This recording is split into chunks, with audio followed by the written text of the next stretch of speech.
Calb Dawson didn't think. He just ran. The second he saw the tiny figure being dragged further out into the ocean waves crashing over the child's head, he dropped the rusted bucket he'd been using to collect seashells with his daughter and sprinted toward the water. His former SEAL training kicked in instantly, eyes scanning the current patterns, mind calculating entry point and swim trajectory. "Grace, stay right there," Calb shouted over his shoulder voice, carrying the unmistakable command of someone used to being obeyed in life-or-death situations. He didn't look back to see if his 6-year-old daughter had listened. He couldn't afford to. The sand shifted beneath his feet as he hit the shoreline at full speed. He registered the shocked faces of beachgoers, their mouths open in horror as they watched the child being pulled farther from shore. Not one of them was moving, just watching, always watching instead of doing. Calb dove into the churning water, the cold Pacific slamming against his chest like a battering ram. The riptide was fast and merciless, pulling with the force of a freight train. He kicked hard arms cutting through the water with practiced efficiency, each stroke powerful and deliberate. His lungs burned as he fought the current, pushing against nature's deadly grip. The salt water stung his eyes, but he kept them fixed on the small head bobbing in and out of view between wave crests. 20 yards. 15. 10. His arms reached blindly as a wave crashed over them both. Then he felt it, small fingers trembling against his forearm. Calb grabbed hold and pulled the boy close, wrapping a strong arm around the child's chest, feeling the rapid heartbeat against his own. "I got you, kid," he gasped, kicking hard, angling his body perpendicular to the shore just as he'd been taught. "Don't fight the current directly. Swim parallel first, then approach. I got you." He could feel the boy's panic, the small body rigid with fear. Calb held him tighter, using his free arm to stroke sideways out of the grip of the tide, his powerful legs propelling them both. It felt like swimming through concrete, but gradually, inch by excruciating inch, the pull weakened. By the time they reached the shore, Calb's arms were shaking, his legs barely holding him upright. He dropped to his knees in the wet sand, the boy coughing and sputtering in his arms but alive. Water streamed from both their bodies as Calb helped the child sit up, patting his back firmly as he expelled seawater. Then he heard her voice, panicked, sharp, terrified. "Gavin, Gavin!" Calb looked up, his breath still coming in ragged gulps, just in time to see a woman in a sleek navy dress sprint barefoot across the sand. Her dark hair whipped behind her in the wind, expensive sunglasses abandoned somewhere in her desperate rush to reach them. She dropped to her knees beside them, manicured hands trembling as she pulled the boy into her arms, pressing kisses to his forehead. "Oh my God, are you okay?" she whispered, her voice cracking. The composed facade she normally presented to the world completely shattered. "Sweetheart, talk to me. Are you hurt?" The boy coughed again, then shook his head and managed to say, "I couldn't get out. The water pulled me." "I know," she whispered, holding him tighter. "It's okay, you're safe now." Calb stood slowly, his waterlogged clothes heavy against his muscular frame. He'd been through worse, much worse in his military days, but civilian life had softened him around the edges. Not enough to matter today, thankfully. "He's okay," Calb said, trying to catch his breath. "Just swallowed some water, got caught in the rip." She looked up at him, then eyes wide, wet with tears, and for a second something flickered between them, a current of a different kind. Her face was flushed, her dark hair clinging to her cheeks in damp tendrils. But there was something else, a quiet kind of strength behind the panic. The same strength he recognized in the women who served alongside him. The ability to feel fear completely and still function through it.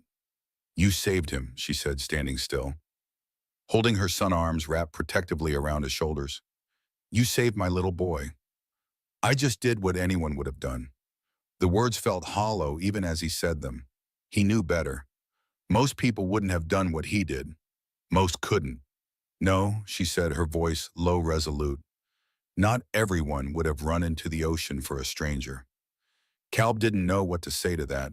His hands were shaking now that the adrenaline was fading. The last few weeks had been hell. Working double shifts at the construction site, trying to hold on to the tiny apartment in Venice Beach, juggling childcare, with his ex disappearing again. He was exhausted, his bad shoulder aching from an old mission injury that never quite healed right. But he'd do it all again to protect someone's child. That wasn't even a question. I'm Calb, he said, finally running a hand through his short military neat hair. That's my daughter Grace. She's 6. The woman turned as Grace came running up, wide-eyed, her blonde curls bouncing in the wind. Despite his clear instructions to stay put, of course she'd followed. Stubborn like her mother. Stubborn like him. Daddy, is he okay? Grace asked, stopping beside Calb and slipping her small hand into his much larger one. Calb nodded. He's okay, baby. Grace looked at the boy, then at the woman. You're pretty, she said with the unfiltered honesty of childhood. The woman laughed softly, a sound that somehow made Calb's chest tighten. Thank you, she said, looking relieved at the moment of normalcy after the terror. I'm Harper. This is my son, Gavin. Harper, it suited her. Strong, elegant, but kind. They all stood there for a moment. 2 single parents, 2 kids. The waves still crashing behind them, oblivious to the drama that had just unfolded. And then Harper said, please let me thank you properly. Can I take you and Grace to dinner tonight? Calb hesitated. He didn't even own a shirt without drywall dust on it.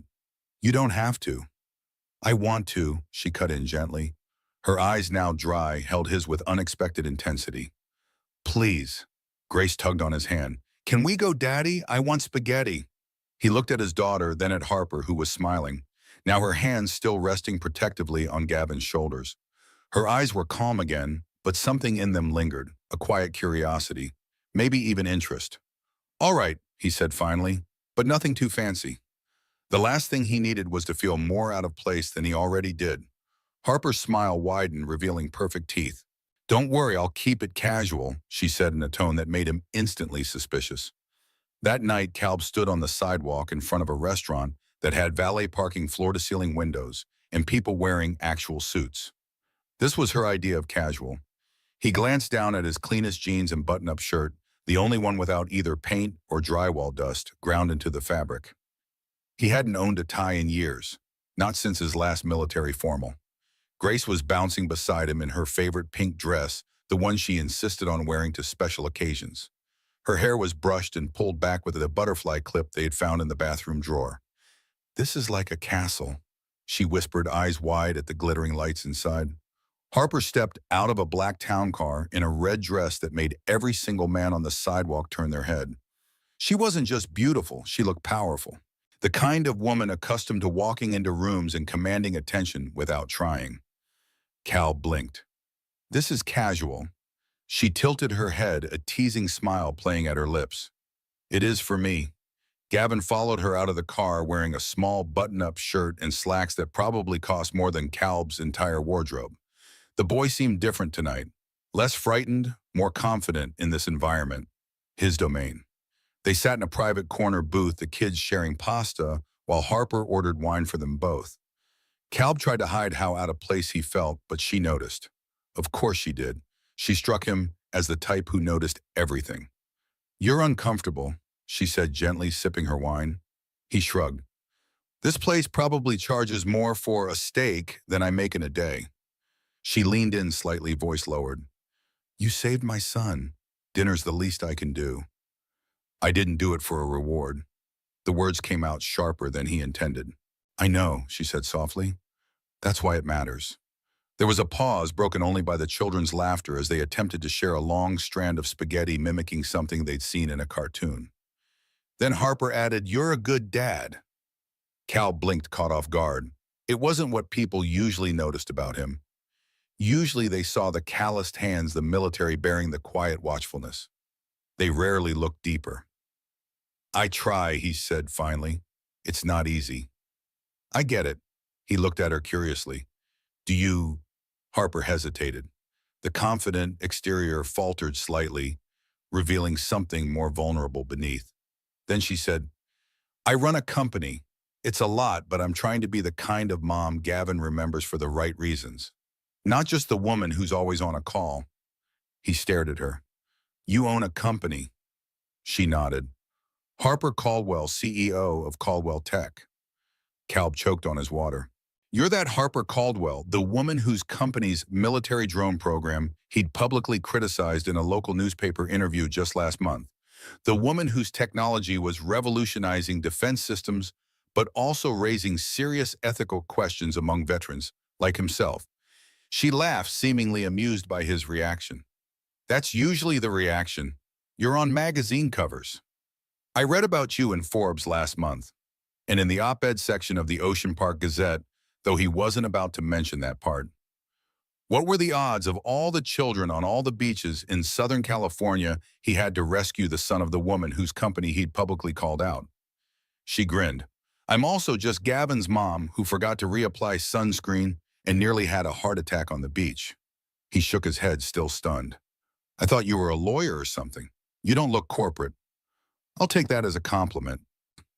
Her smile reached her eyes, crinkling the corners in a way that suggested it was genuine. The kids were laughing now, feeding each other breadsticks, and for a moment it didn't feel like two strangers at a restaurant. It felt like something else, something warmer, something Calb hadn't experienced in a long time. After dinner, Harper walked them to their car, a beat-up sedan with a cracked headlight that Calb had been meaning to fix for weeks. He felt a twinge of embarrassment as her town car idled nearby, the driver pretending not to watch them. You sure you don't want me to call you a cum? She asked, stepping close enough that he could smell her perfume, something subtle and expensive that reminded him of sandalwood. I'm good, Calb said, opening the door for Grace. I don't mind being the guy with the busted car, long as it gets Grace home safe. She looked at him for a long second, studying his face as if trying to decode something written there. Then she said, You're not what I expected. He gave a small smile. Neither are you. As he opened the driver's side door, she touched his arm lightly. The contact was brief but electric. I'd like to see you again, Calb. Calb froze. Was she serious? Women like Harper Caldwell didn't pursue men like him. That wasn't how the world worked.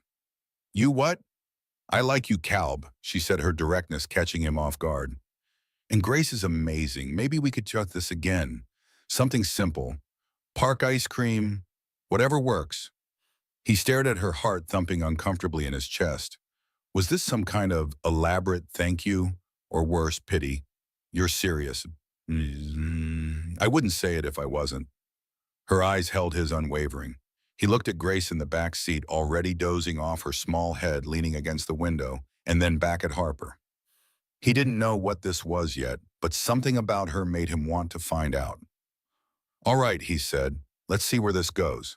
And as Harper smiled, the city lights reflecting in her eyes, Calb couldn't shake the feeling that something had just shifted. Something big. 2 weeks passed, and Calb had convinced himself he'd never hear from Harper again. Not really. Women like Harper Caldwell didn't make second calls. They didn't circle back to men who drove rusted sedans and lived in buildings with flickering hallway lights. He'd seen her name in the business section of the paper twice, something about a major defense contract negotiation. She was probably in Washington now, or New York, or Tokyo, wherever powerful people went to make decisions that affected everyone else. But then his phone buzzed in his back pocket while he was scraping paint off a ceiling for a renovation job in West Hollywood. The other guys on the crew were taking lunch, leaving him alone with the rhythmic scratch of his scraper against decades-old paint. He nearly fell off the ladder when he saw her name on the screen. Harper, he said, trying to sound casual as if CEOs called him every day. Her voice was calm but warmer this time.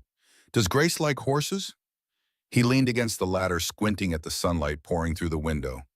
Of all the questions he might have expected. She's never been near one. Would she like to be? He thought about his daughter, how she collected small plastic animals, how she stopped to pet every dog they passed on the street. I mean, probably. Yeah. There was a pause then, Saturday. I'll send a car. He barely said yes before she hung up. Direct, efficient. He'd known other people like that, mostly in the service. People who made decisions and expected them to be followed. But this was different. This wasn't military hierarchy. This was what exactly he wasn't sure, but the thought of seeing her again made his heart rate pick up in a way that had nothing to do with the physical labor of his job. Saturday arrived cloudy and cool.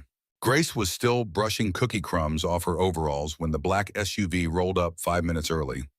The driver opened the door like they were royalty, and Calb caught his daughter's eyes widening when she saw the rows of buttons in the back seat. Daddy, she whispered, eyes the size of quarters. This car has its own TV. Calb felt a familiar twinge of inadequacy as they settled into the leather seats. He could work every day for a year and not afford something like this. Not that material things mattered. He'd learned the hard way in life what was truly valuable. But still, it was a stark reminder of the gulf between Harper's world and his own. They pulled through vineyard-lined hills and winding roads, the cityscape falling away behind them. Trees parted, and a white-fenced estate appeared sprawling across what must have been at least 100 acres. Horses grazed in paddocks that stretched to the horizon, and a stable larger than Calb's entire apartment complex stood proudly at the center. Calb stepped out slowly, jeans stiff from a fresh wash, his boots still dusty from yesterday's shift. Grace bolted ahead, squealing when she saw the ponies in a nearby corral. Harper was already waiting by the gate, wearing a light blouse tucked into soft tan riding pants, her hair braided over one shoulder. She looked relaxed but present. Not a strand of her seemed out of place. "I didn't think you meant a real ranch," Calb said, coming up beside her, taking in the immaculate grounds, the perfectly maintained fences, the staff moving efficiently around the property. She gave him a quick glance, eyebrow raised. "I don't do pretend." Grace was already being led toward a spotted pony by a trainer in a blue vest. The woman was showing her how to hold her palm flat with a carrot offering.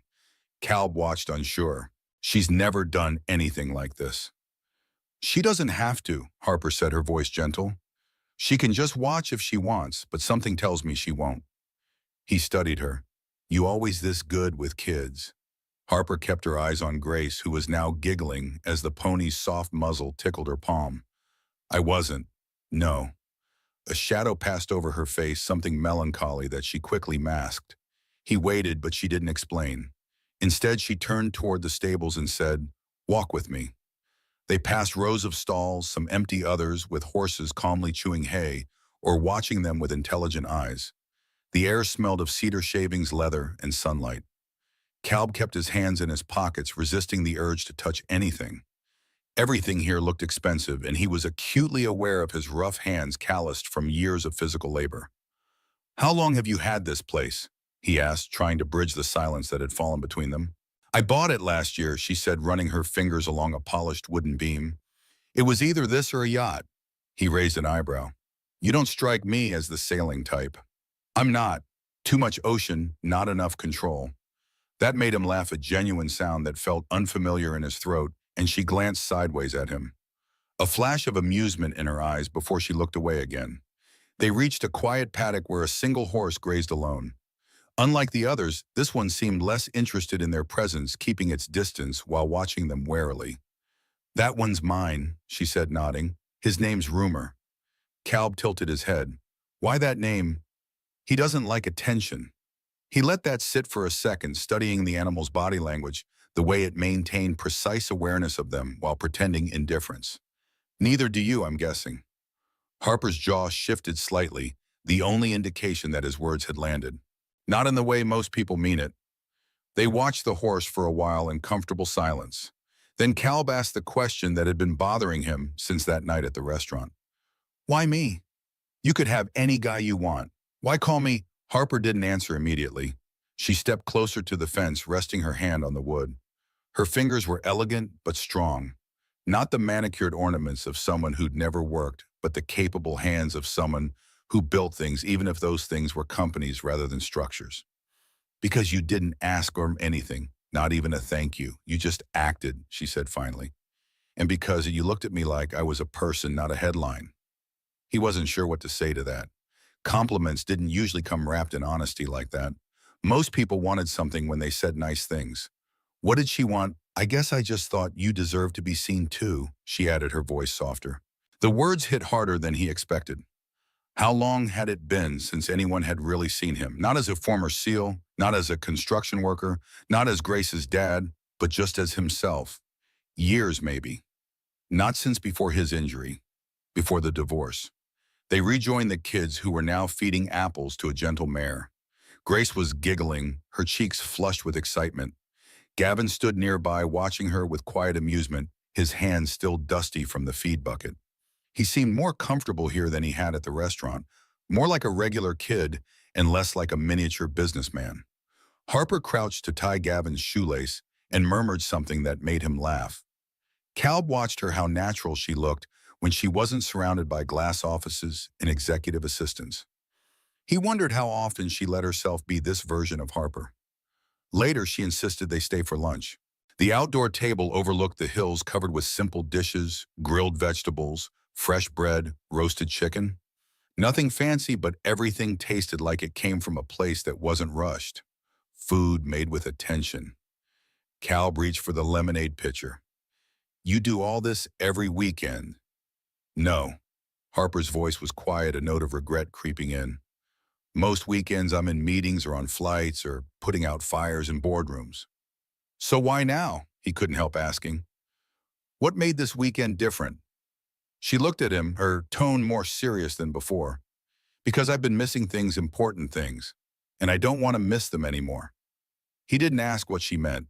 He didn't have to. He'd seen enough parents in his neighborhood working 3 jobs, coming home exhausted, missing recitals and games and moments that could never be reclaimed. He'd promised himself he'd never be that parent no matter what it took. Afterward, they sat on the swing under the big oak tree while the kids played tag in the field below. Harper's heels were off her bare feet in the grass, her fingers absently twisting a stray thread on the hem of her shirt. It was the first truly unguarded gesture he'd seen from her, something unconscious and human that probably wouldn't happen in a boardroom. "I used to think I had to earn rest," she said after a while, gaze fixed on the horizon. "Like I wasn't allowed to stop until everything was perfect. And now I think I was just afraid of what I'd feel if I stood still." Calb nodded slowly. Stillness is louder than most people think. He knew that truth intimately. After leaving active duty, the silence had nearly crushed him. No orders, no missions, no brothers at his side, just the endless stretch of civilian life with all its mundane terrors. She glanced at him, genuine surprise in her expression. "You get it." "I do." They sat in that stillness together, not saying anything more. And it wasn't awkward, it felt real. More real than most conversations he'd had in years. When it was time to leave, Grace ran up breathless, holding a wildflower bouquet she'd picked from the field. She handed it to Harper without hesitation. "These are for you," she said. "You're really nice." Harper blinked, caught off guard by the simple gesture. "Thank you, Grace. They're beautiful." "We're coming back, right?" Grace asked, looking up at Calb with hopeful eyes. He looked to Harper, who met his gaze for a long moment before nodding once almost imperceptibly. "Yeah," Calb said, a strange warmth spreading through his chest. "I think we are." As the car pulled away, Harper stood barefoot in the grass, waving until they disappeared behind the gates. And though she'd spent her life surrounded by power, influence, and control, it was the first time in a very long time she felt something that scared her far more than any boardroom ever had. Hope. The following week passed in a blur of work shifts and school runs. Calb replaced the cracked headlight on his car, touched up the rust spots on the doors, and fixed the leaking kitchen sink in their apartment. Small repairs that wouldn't change their lives, but made him feel like he was making progress, like he was building something. He didn't expect to hear from Harper again. Not really. Their day at the ranch had been pleasant, even meaningful, but he still couldn't shake the feeling that he was a temporary diversion, a novelty in her carefully curated life. A rough-edged story she could tell at cocktail parties. "I once had lunch with a construction worker. It was so authentic." So when the invitation arrived in Grace's backpack after school, a heavy cream envelope with Caldwell Children's Foundation embossed in silver, he was caught completely off guard. Inside was a formal card inviting them to a charity gala at the Langford Regency Hotel, along with a handwritten note, "Nothing would make this evening more meaningful than having you and Grace there. Harper." Calb had never been inside a hotel that required a keycard just to use the elevator. Yet here he was standing in the lobby of the Langford Regency holding Grace's hand while a staff member in a tailored suit directed them toward the private event floor. The marble floors gleamed beneath his freshly polished boots, reflecting the crystal chandeliers overhead. He didn't ask how Harper had pulled this off, a children's charity gala with less than a week's notice, but judging by the fresh orchids wrapped around every column and the string quartet warming up inside a glass atrium, she could probably rearrange time itself if she wanted to. Grace wore a pale yellow dress Harper had sent over that morning, still with the tags on. Calb had tried returning it when the courier delivered it, but the man had simply said, Ms. Caldwell anticipated your objection, sir. She said to tell you just this once he hadn't missed the soft note attached. She deserves to feel like a star. He adjusted the cuffs of his shirt, the only one he hadn't worn to work, and bent slightly as Grace tugged his arm. Daddy, she whispered, eyes wide with wonder. Do rich people eat spaghetti too? He laughed under his breath, grateful for his daughter's ability to cut through his anxiety with simple curiosity. I don't know, baby. Let's find out. The ballroom doors opened and the air shifted. Candlelight reflected off crystal chandeliers. Every table was draped in deep navy linen, and glasses sparkled like they'd never seen a dishwasher. The carpet beneath his boots was soft enough to lose your balance in. Harper stood near the stage, speaking with an older couple, her back to the entrance. Her hair was up tonight, a few strands softening what could only be called a power look, an ivory gown that fit like it had been made for her yesterday. She turned when she saw them, and her face changed, a genuine smile breaking through the professional mask she'd been wearing. She walked toward them without hesitation, heels clicking once on the marble before the carpet swallowed the sound. You made it, she said, stopping just short of him. You sent a car, Cal muttered. Hard to say no when there's a driver waiting outside your building. Harper looked down at Grace. You look beautiful, she said softly. Grace beamed. Thank you. My dress has sparkles. It does, Harper said, crouching to Grace's level despite her elegant gown. And you wear them better than anyone here. Calb looked around the room, taking in the politicians, celebrities, and business leaders mingling by the bar. You always do things this big. This isn't big, she said, rising to her full height. This is strategic. He raised an eyebrow. The press is here, she continued, and several board members. But I wanted you two here because it matters, not because it looks good. He hesitated. People are going to talk. They already do, she said, a flicker of defiance in her eyes. I just stopped caring. Calb hadn't expected to stay long. He thought they'd eat, clap politely, and leave. But Harper made sure Grace had a seat at the children's table, complete with coloring books and mac and cheese served in porcelain bowls. And when the speeches began, she took the stage like she owned it. Not just the platform, but the room itself. I grew up in a house where electricity wasn't guaranteed, she said into the mic, her voice steady and clear. The room fell silent, hundreds of wealthy attendees suddenly captivated. No one expected me to end up here, but someone took a chance on me, and now it's my responsibility to do the same for every child who needs a door opened. The applause was thunderous. Calb couldn't take his eyes off her. Later, as the crowd thinned and the quartet packed up, Harper found him standing near the balcony watching the city lights stretch across the skyline. Los Angeles glittered below them, a carpet of light extending to the black void of the Pacific. This isn't your scene, she said quietly, joining him at the railing. He didn't look away from the view. No, it's not. Then why did you come? He turned to face her. Because you asked. For a moment, neither of them spoke. Then Harper stepped closer, close enough that he could smell her perfume again. You looked uncomfortable during the speeches. I don't do cameras. He'd noticed the photographers, the way their lenses had found him in the crowd, no doubt wondering who the unknown man in the simple suit might be. They weren't on you. They will be, he said, voice low. Eventually. Harper's voice dropped. Are you afraid of what they'll find? I'm not the one with a spotless image to protect. She folded her arms. I'm not interested in spotless. I'm interested in real. He stared at her.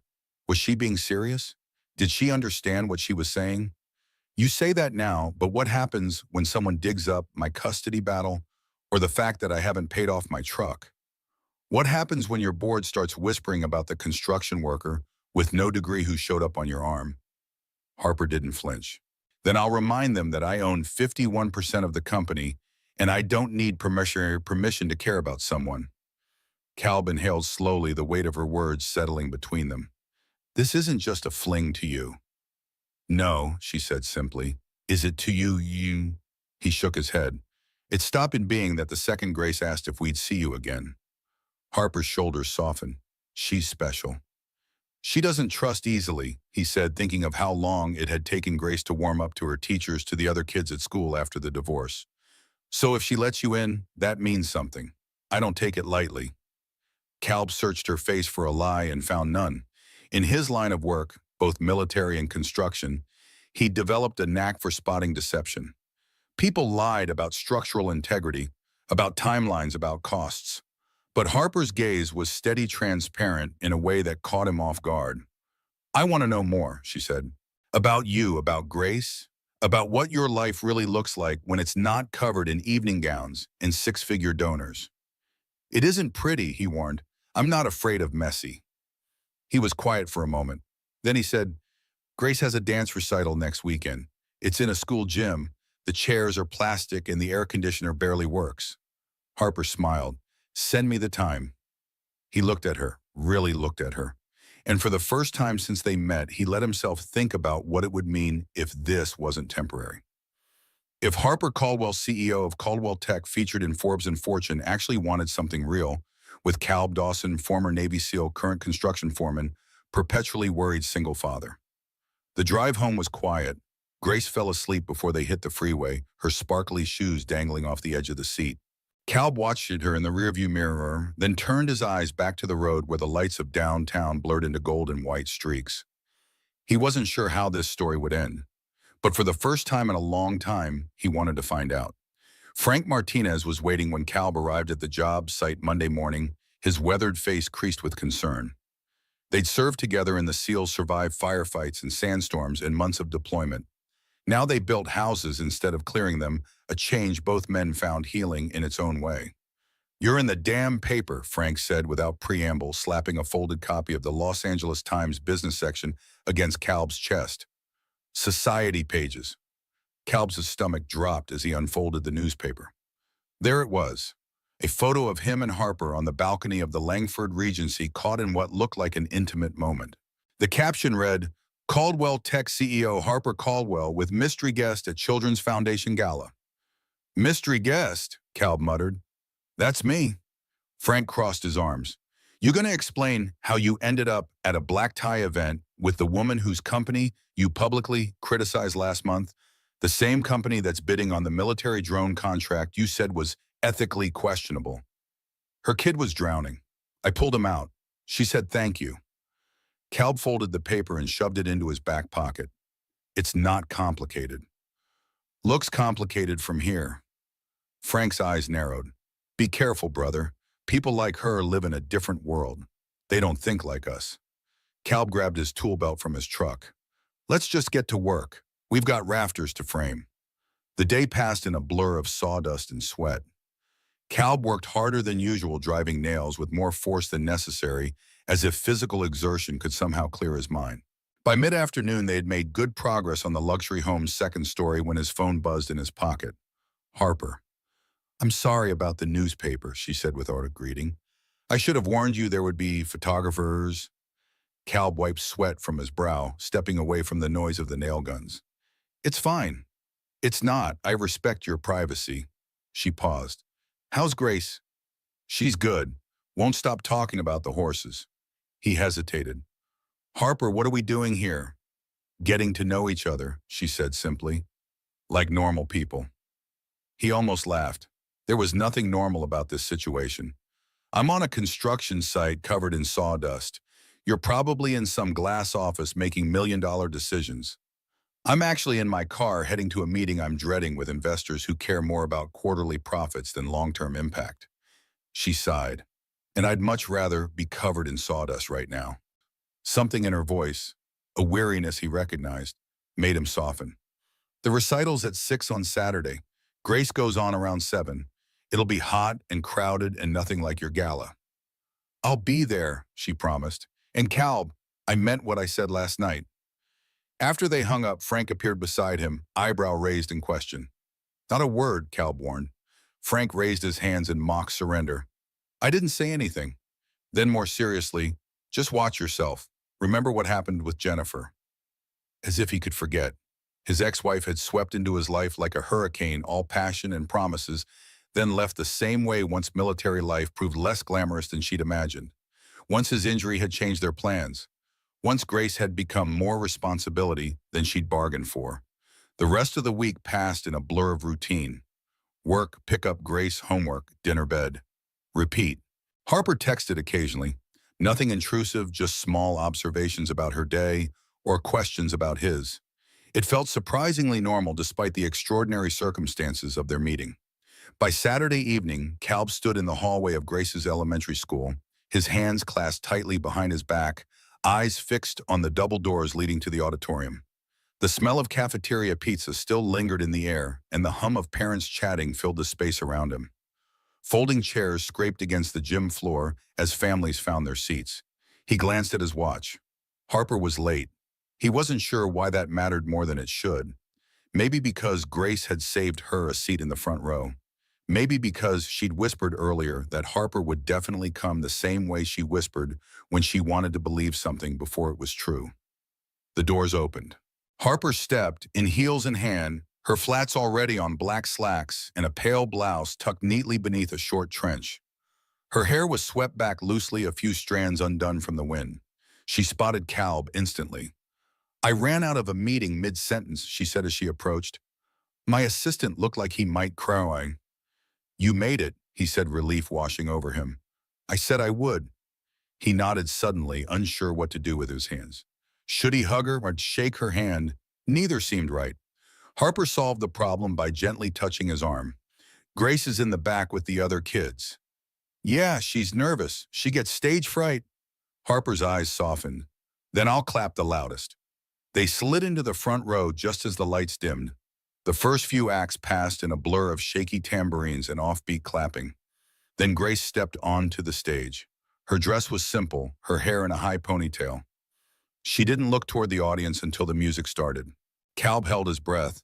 The song was soft and instrumental piece with long piano notes. Grace took a step, then another, her arms rising slowly a beat behind the notes. But then her eyes flicked to the front where Calb sat and Harper beside him, both watching her like she hung the stars in the sky. And Grace straightened. Her chin lifted slightly, confidence flowing into her small frame. She danced not perfectly, not without stumbles, but with something bigger. Conviction, like she knew someone out there believed she belonged on that stage. When it ended, the applause was deafening. Harper stood first. She clapped until Grace grinned so wide her cheeks puffed and then raced off into the wings. Calb turned to her. "You didn't have to stand." Harper's eyes were bright. "Yes, I did." After the recital, they waited in the courtyard. Grace came flying out with a certificate clutched in her hand. "I didn't cry," she announced, as if this were the greatest achievement of the evening. "You were brilliant," Harper said, crouching to her level despite her elegant outfit. "You were brave and graceful, and I'm very, very proud of you." Grace threw her arms around her neck without hesitation. Calb watched them, something shifting in his chest that he hadn't let shift before. Not fully. They walked back to the parking lot slowly, the evening breeze catching the edge of Harper's coat. "I have something to tell you," she said as they reached the sidewalk. "It's not dramatic, but it's important." Calb looked at her. "Okay." "I stepped down as CEO this morning." He blinked. "What?" "I'm still on the board. I still own the majority of the company, but I'm no longer in charge of the day-to-day." He stared at her. "You've been building Caldwell Tech your entire life." "I know." "Why now?" She hesitated, choosing her words carefully. "Because I realized I was building something that didn't leave space for a life I actually wanted. I missed too much with Gavin already. I don't want to miss more." Calb was quiet. This wasn't a small decision. This was seismic. "I've spent years choosing the version of me that looks strongest on paper," she said, looking past him toward the school where children were still emerging with their families. "But the version that matters is the one who shows up for the people who matter." He studied her. "And you're sure?" "No," she said honestly, a small smile playing at her lips. "But I'm ready." They stood there for a long second, the street quiet, the city pulsing in the distance. "I got offered a foreman position," Calb said suddenly. "Higher pay, better hours. I'd be off-site, more less hands-on."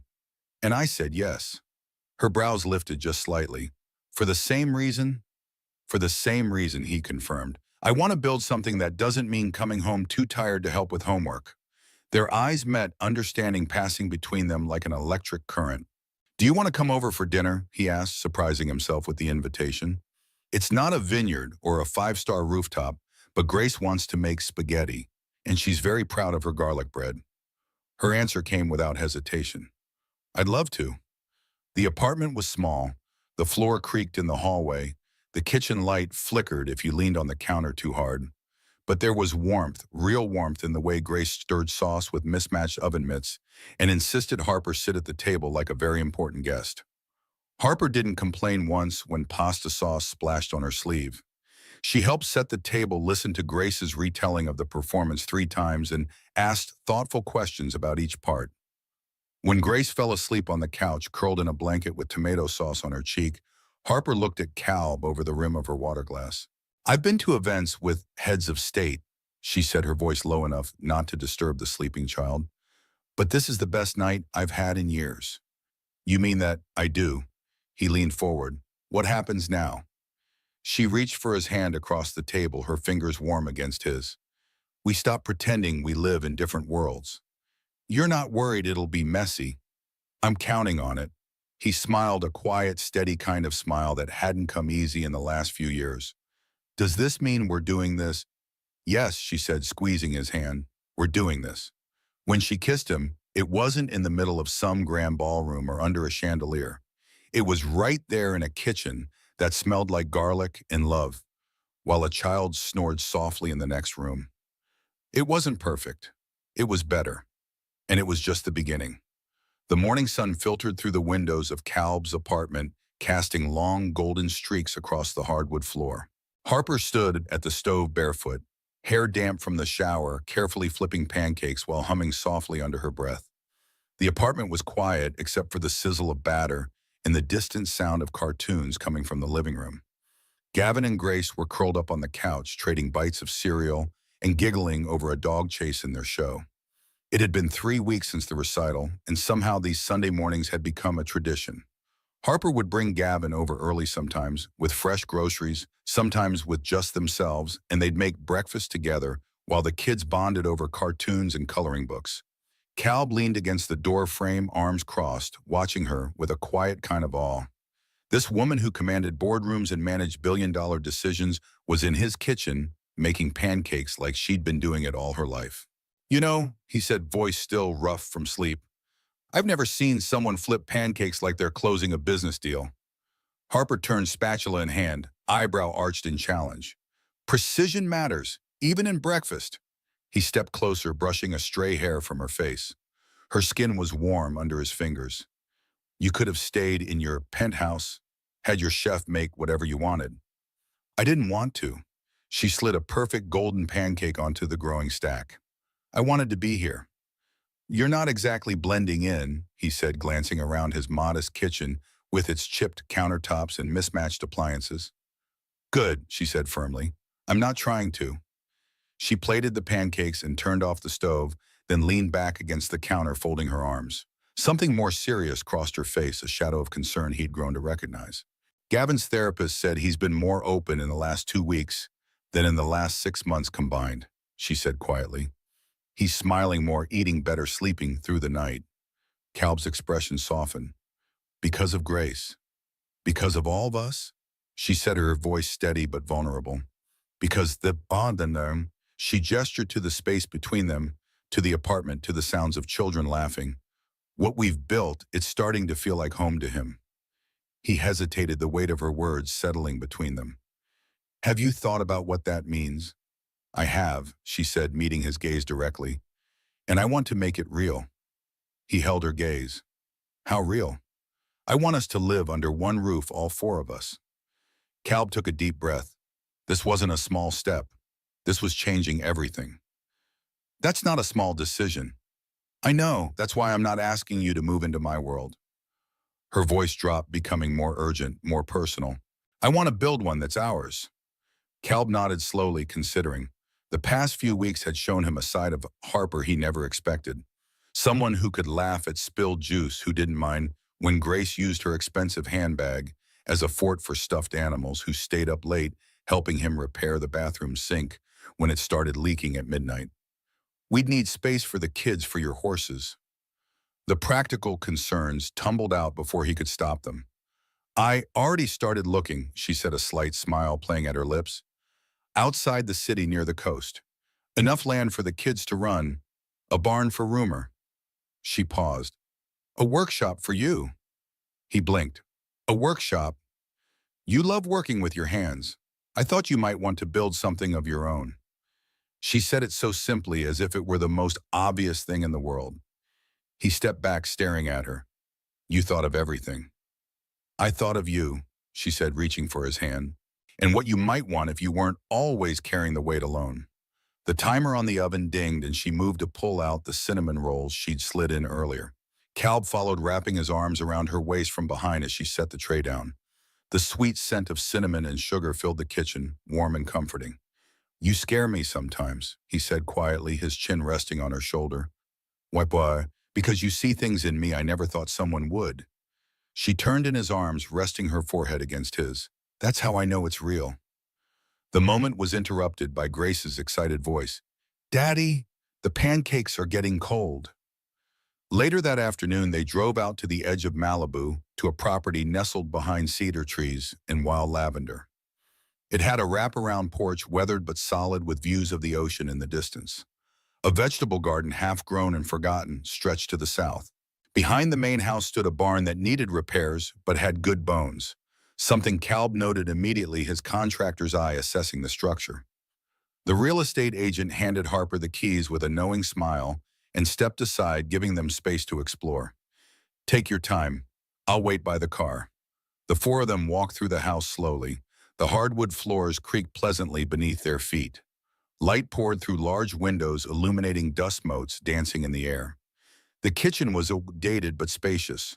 The living room had a stone fireplace that reached to the ceiling. Gavin claimed the bedroom with the slanted ceiling and built-in bookshelves. This one's mine, he announced with unusual decisiveness. Grace chose the one with the window seat overlooking the side yard. I can see the ocean from here, she called, already planning where her stuffed animals would live. Calb ran his fingers over the exposed beams in the living room and murmured something about refinishing them, his mind already calculating the work needed, the materials, the time.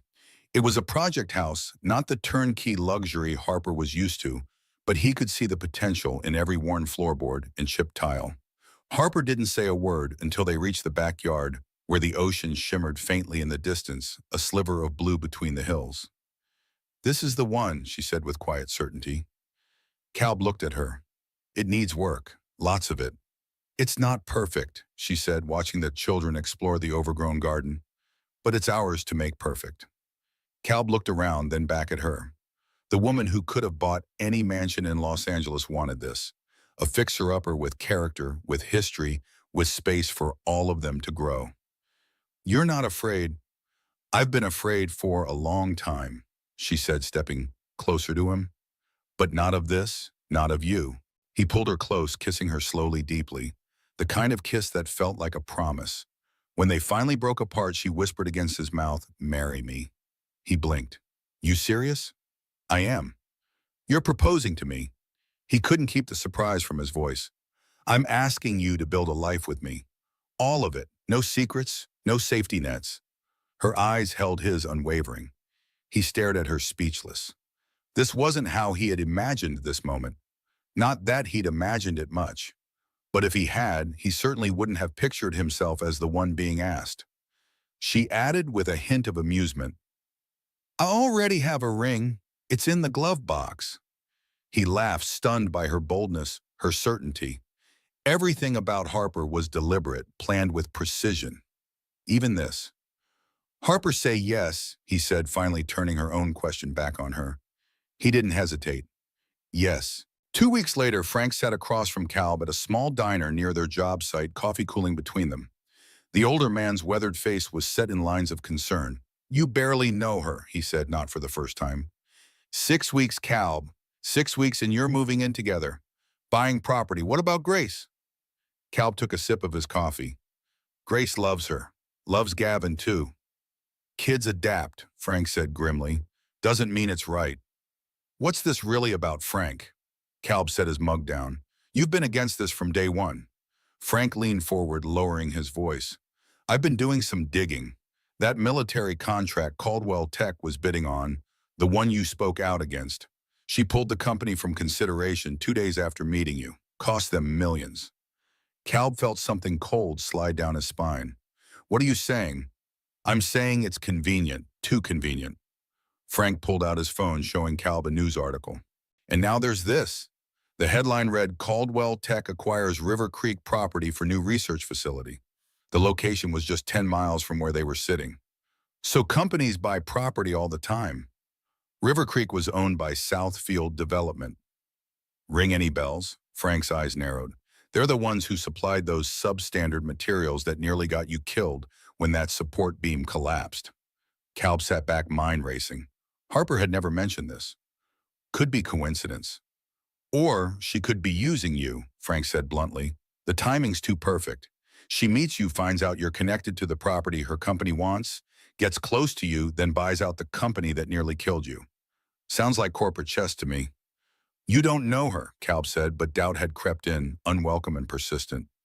Do you? Frank countered. The question haunted Calb as he drove to pick up Grace from school. Did he know Harper? Really know her? They'd fallen into each other's lives so quickly, so intensely. What if Frank was right? What if this was all some elaborate corporate strategy? But then he remembered her in his kitchen that morning, barefoot and humming. The way she looked at Grace during the recital, how she'd stepped down as CEO, restructuring her entire life. Those weren't the actions of someone playing a game. Were they? Grace bounded into the car full of stories about her day, but Calb was distracted. He needed to talk to Harper to clear the air. But when he tried calling, it went straight to voicemail, 3 times.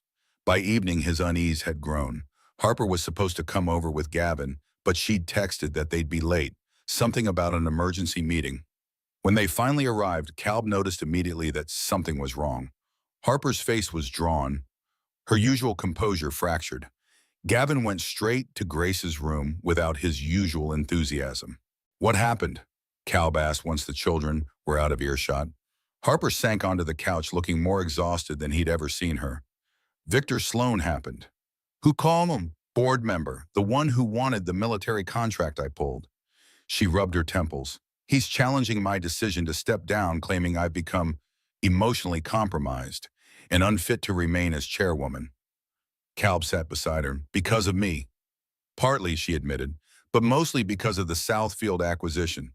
He's saying I made a personal vendetta corporate policy. Southfield, Calb repeated Frank's warnings echoing in his mind.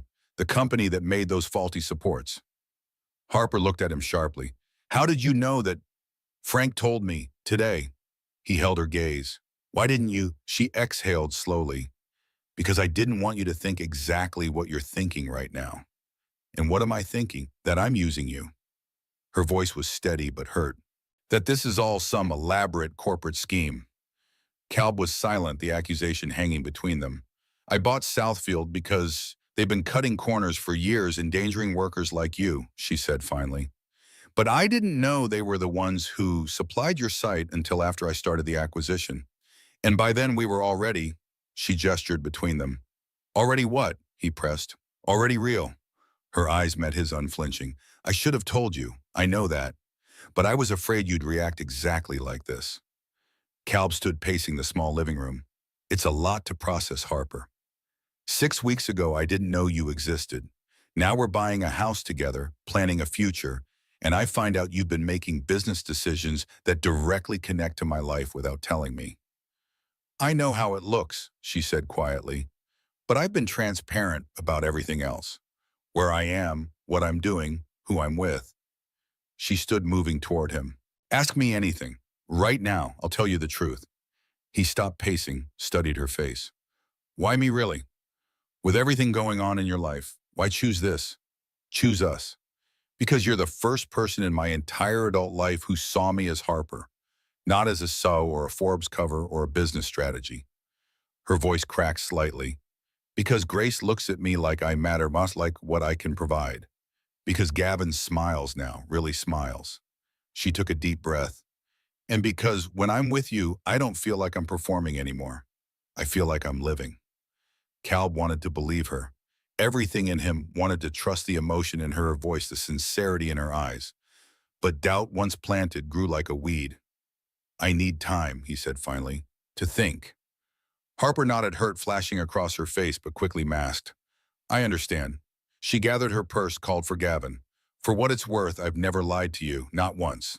After they left, Kalb sat alone in the quiet apartment, turning the ring box over in his hands.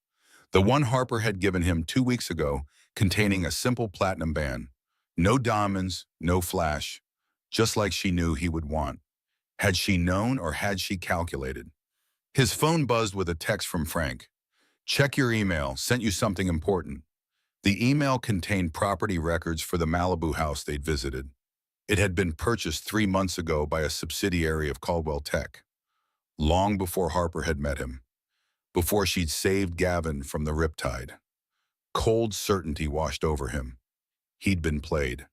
The next morning, Kalb arrived at the River Creek property unannounced.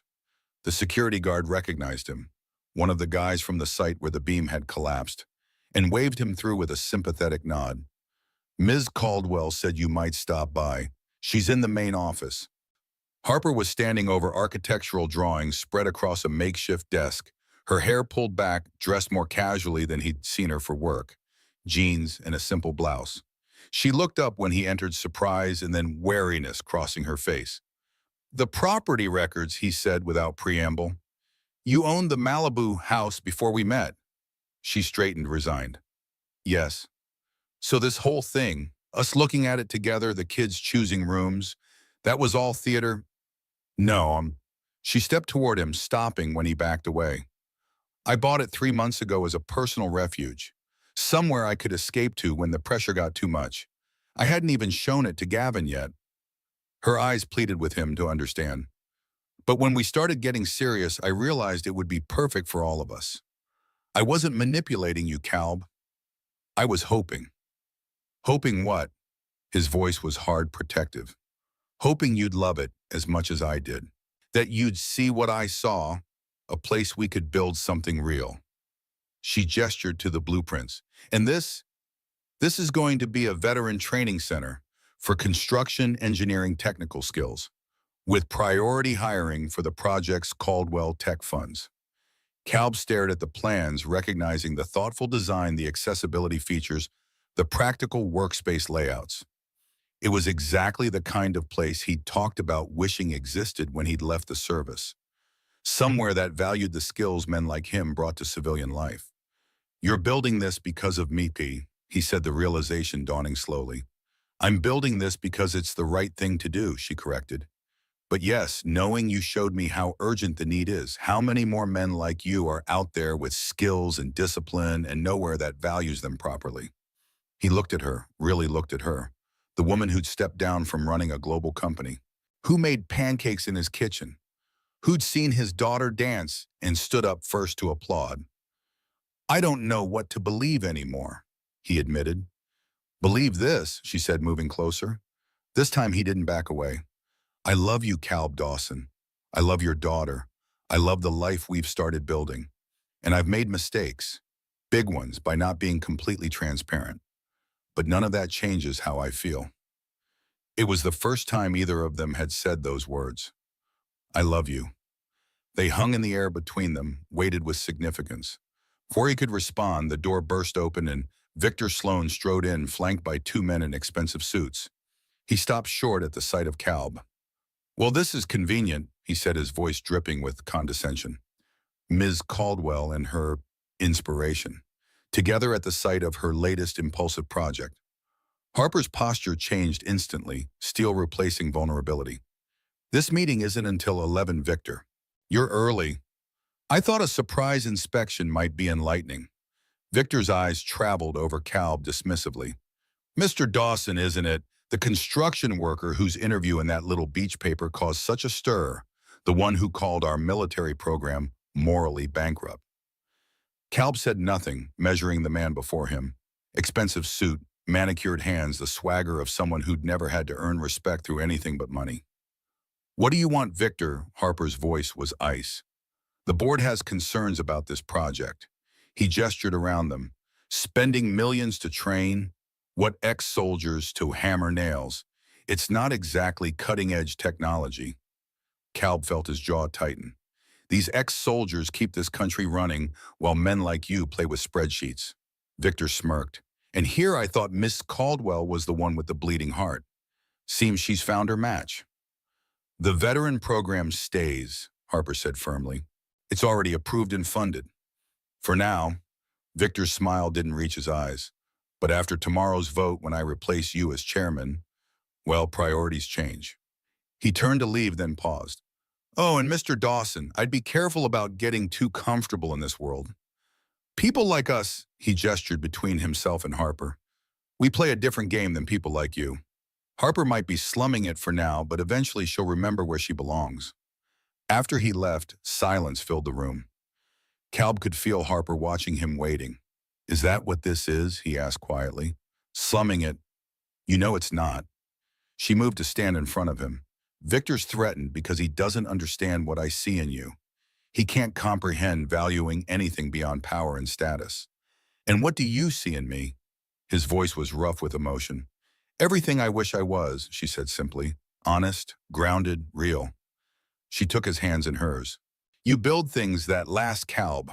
Not companies or portfolios, but trust, family, the things that actually matter. He looked down at their joined hands, hers elegant despite the practical short nails his calloused and permanently stained with the evidence of hard work. Different worlds indeed. I need to show you something, he said finally. An hour later, they stood on a small plot of land overlooking the ocean. It wasn't much, 5 acres of mostly untamed scrubland, but the view was spectacular. Mountains on one side, ocean on the other. My commanding officer left me this when he died, Calb explained as they walked the perimeter. Said I was the only one who'd appreciate it for what it was, not what it could be sold for. Harper looked around, understanding dawning. This is why you were so skeptical about the Malibu house. You already had a dream of your own. He nodded. I've been saving to build here. Something small but solid.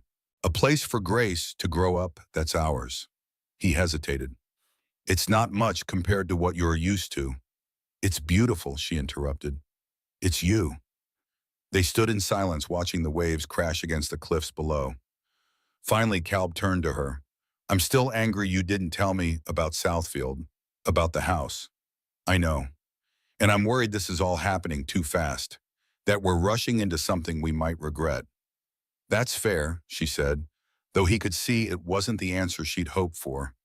But, he continued, taking her hand, I also know that when Grace had that nightmare last week, you were the one she called for. And when Gavin built that birdhouse, he wanted my approval more than anyone's.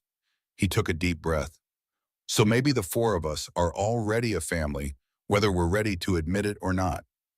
Hope flickered in Harper's eyes. What are you saying? I'm saying I need you to be completely honest with me from now on, about everything. No corporate secrets, no surprises. His voice was firm but gentle. And I'm saying that I love you too, even when it scares the hell out of me. She stepped closer, wrapping her arms around his waist. I can do honesty. I can't promise I won't make mistakes, but I can promise I'll never intentionally hide things from you again. He held her tight, feeling the tension of the past days begin to dissolve. And the vote tomorrow with Victor. I don't know what will happen, she admitted. He's been gathering support for weeks. He might win. And if he does, she looked up at him, determination clear in her eyes. Then I fight back. I didn't build Caldwell Tech from nothing to watch someone like Victor turn it into something I don't recognize. The next morning dawned gray and threatening. Calb woke early, his military habits never quite broken, and found Harper already up sitting on a small balcony with a cup of coffee staring out at the city. She was dressed for battle. A sharp navy suit hair perfectly styled the armor of a corporate warrior. Nervous, he asked, joining her. Terrified, she admitted, surprising him with her candor. This company has been my life for so long. The thought of losing control of it to someone like Victor. He covered her hand with his. Whatever happens, we'll figure it out. Together. She gave him a grateful smile, but he could see the worry lingering in her eyes. The car will be here in 20 minutes. I should wake Gavin. The boy had stayed over another piece in their gradually merging lives. He'd been quieter lately, sensing the tension between the adults, even as they tried to shield both children from it. Let him sleep a little longer, Calb suggested. I'll make sure he gets to school with Grace. Harper nodded, finishing her coffee. Thank you. She hesitated. If this goes badly today, if Victor wins, One battle doesn't decide the war, Kalb reminded her, his military training surfacing. We regroup, we plan, we fight back. She smiled a real smile this time. We, I like the sound of that. After she left, Kalb went through the morning routine with practiced efficiency. Breakfast for the kids, lunches packed, backpacks checked. He was just helping Gavin with his jacket when his phone rang. Frank. Turn on the news, his friends said without greeting. Kalb found the remote flicking to a local channel. The headline scrolling across the bottom froze him in place.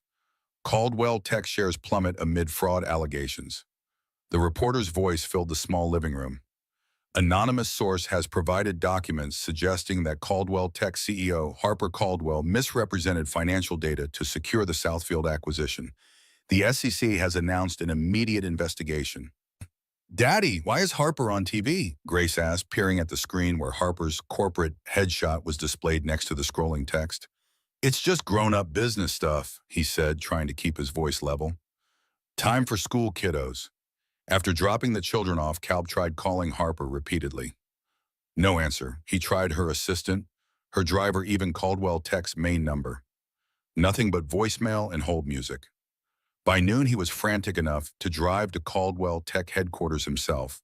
The normally orderly lobby was chaos.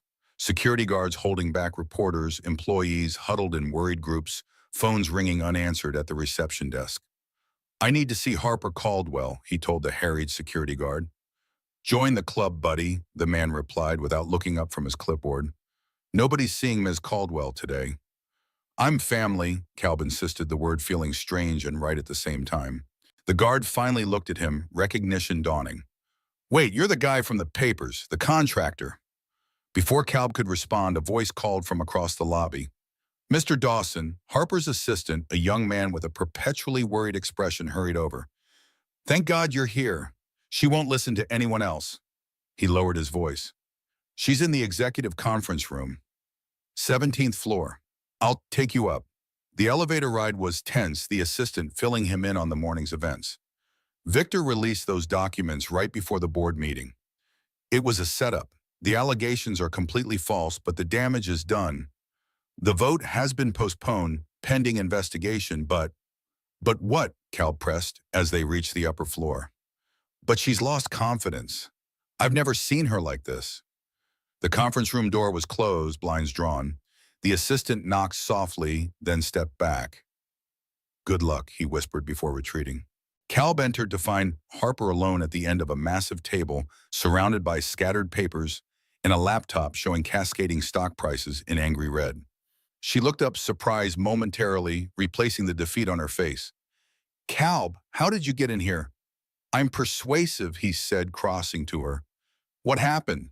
She gestured to the papers, the screen, the mess around her.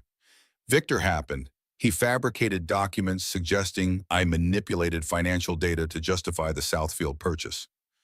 Her laugh was bitter. Made it look like I was settling a personal vendetta rather than making a sound business decision. Can you prove they're fake? Eventually, yes, but by then, she trailed off, the implication clear. By then, the damage would be done. Kalb sat beside her, taking her hand. So we fight back. Now, today. How? Her voice was hollow. The press is already running with it. The SEC is involved. The board is in panic mode. She gestured to her silent phone.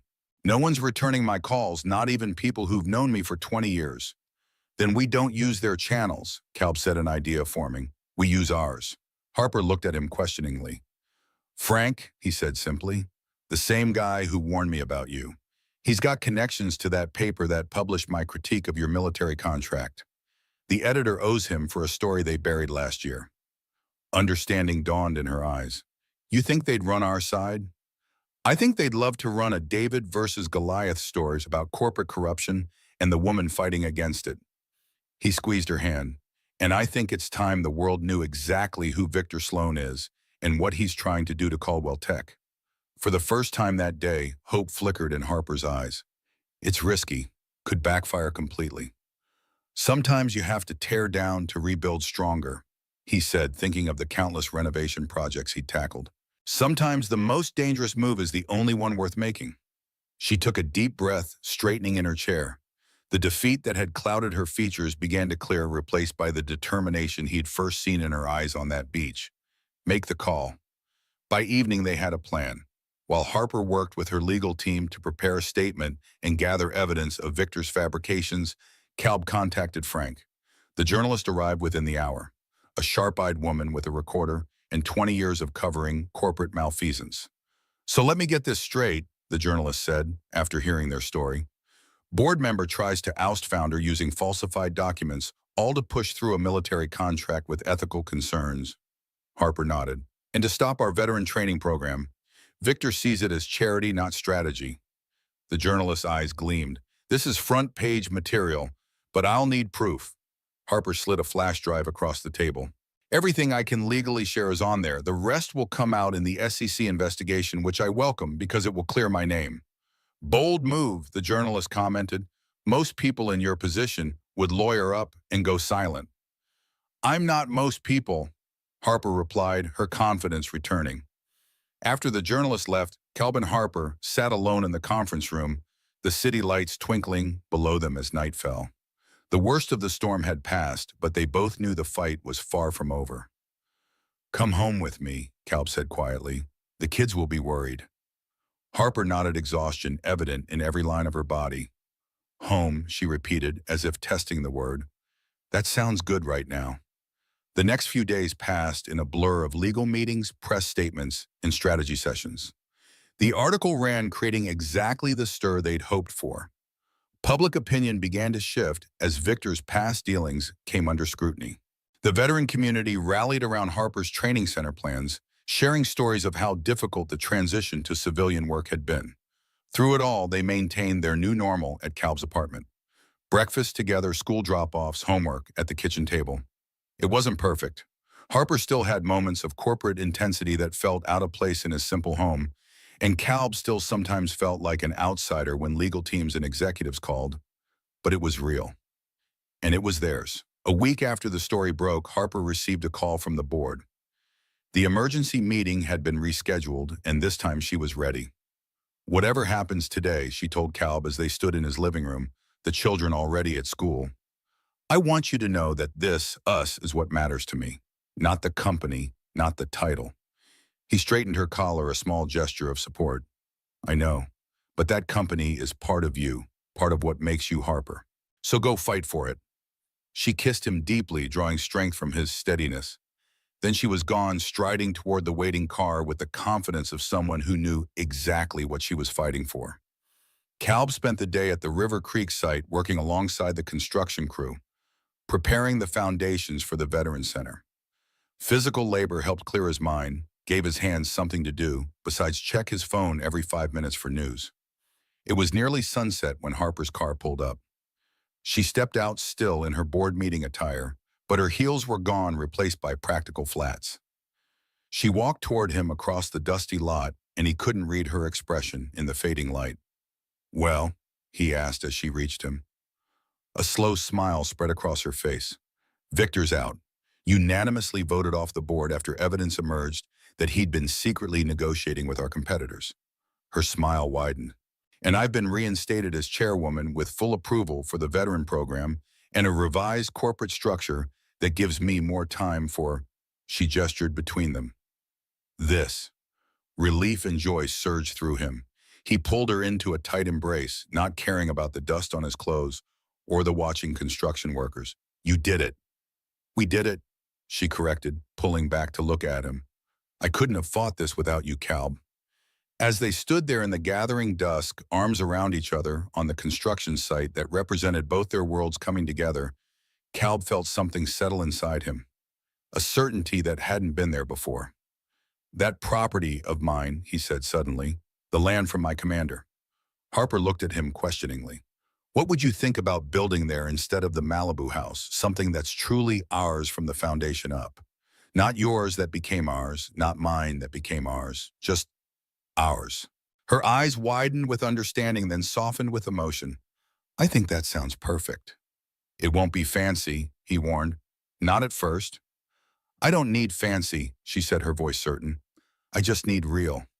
As they drove home to their waiting children to the small apartment that had somehow become the center of their universe, Kalb thought about the unlikely path that had brought them here. A riptide, a rescue, two worlds colliding. And now a future neither of them could have imagined 6 weeks ago. It wouldn't be easy, they both knew that. Two strong-willed people from different worlds trying to build something new. There would be challenges, adjustments, moments of doubt. But there would also be pancakes on Sunday mornings, dance recitals, horseback rides, and quiet conversations on the porch as the sun set. And that Kalb realized was worth fighting for. 3 months had passed since that conversation in the dusty construction office, where Kalb and Harper decided to build their home on his inherited land. 3 months of blueprints and building permits, of soil samples and foundation planning. 3 months of gradually moving their lives toward the 5 acres that Kalb's commanding officer had left him. A legacy of trust that was now becoming the foundation of their future. The autumn morning was crisp, the ocean breeze carrying the scent of salt and sage as Kalb walked the perimeter of what would soon become their home. The concrete foundation had been poured the week before, a perfect rectangle marking the boundaries of the main house, with additional footings for the workshop and barn.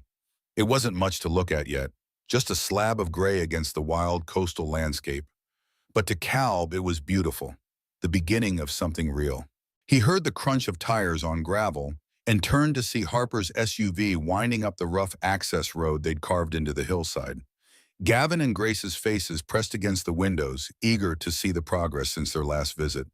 Harper parked beside his truck, and the children tumbled out, racing toward him with the boundless energy of youth. "Daddy, did you build the walls yet?" Grace called, her blonde curl bouncing as she ran. "Not yet, monkey." He scooped her up, settling her on his hip despite her growing too big for such things. "We need to let the foundation cure properly. Good things take time." Gavin approached more cautiously, as was his way. At 8, he was still learning to trust that good things wouldn't be suddenly taken away. "Mr. Kalb, can I help hammer today?"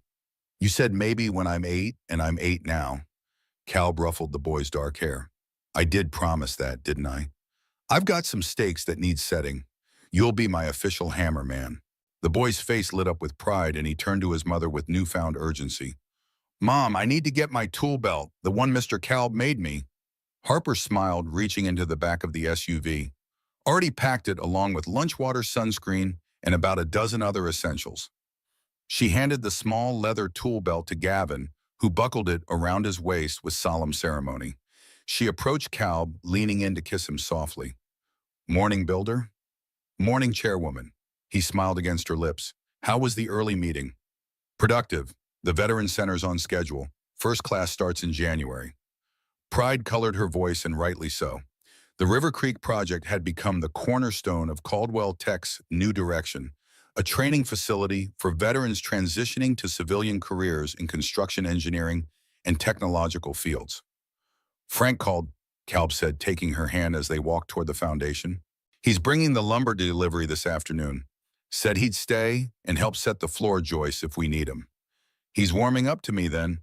There was a hint of teasing in her question, but Kalb could hear the genuine concern underneath. "Let's say he's upgrading you from corporate shark to possibly trustworthy." He squeezed her hand. The veteran program went a long way with him. They reached the foundation, and Harper set down the site plans they'd developed together. A perfect blend of her vision for open, light-filled spaces and his practical knowledge of what would stand strong against coastal winds and time itself.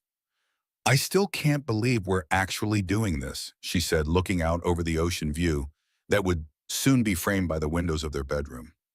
"Building from scratch." Having second thoughts, he tried to keep his tone light, but an old insecurity crept in. Was this still too modest for someone who'd spent her adult life in penthouse luxury? She turned to face him fully, her eyes clear and direct. "Not a single one. This is exactly where I want to be." The children had already scattered, Grace collecting interesting rocks and Gavin solemnly examining the foundation with the serious expression of a miniature inspector. "I talked to the board about the restructuring," Harper said, tracing the outline of what would be their kitchen. "It's official next month. I'll be executive chairwoman, focusing on vision and partnerships, while Dana takes over day-to-day operations as CEO." Kalb nodded, watching her carefully. This had been a major decision, one they'd discussed for weeks. Harper stepping back further from the company she'd built from nothing, creating space for the life they were building together. You're sure about this, more sure than I've been about anything in my professional life. She smiled, a touch of wonder in her expression. 10 years ago, I couldn't have imagined giving up any control. Now I can't imagine not doing it. Dana will be good, Kalb affirmed. He'd met Harper's chosen successor several times. A brilliant, steady woman with both the technical expertise and emotional intelligence to lead Caldwell Tech into its next phase. She will. Harper's confidence was absolute. And I'll still be involved, just not drowning in meetings and quarterly projections. She looked toward the children. I don't want to miss any more moments that matter. The sound of another vehicle approaching drew their attention. A sleek black town car wound its way up the dirt road, looking comically out of place against the rugged landscape. Expecting someone, Kalb asked, instantly alert. The property was remote, the access road unmarked.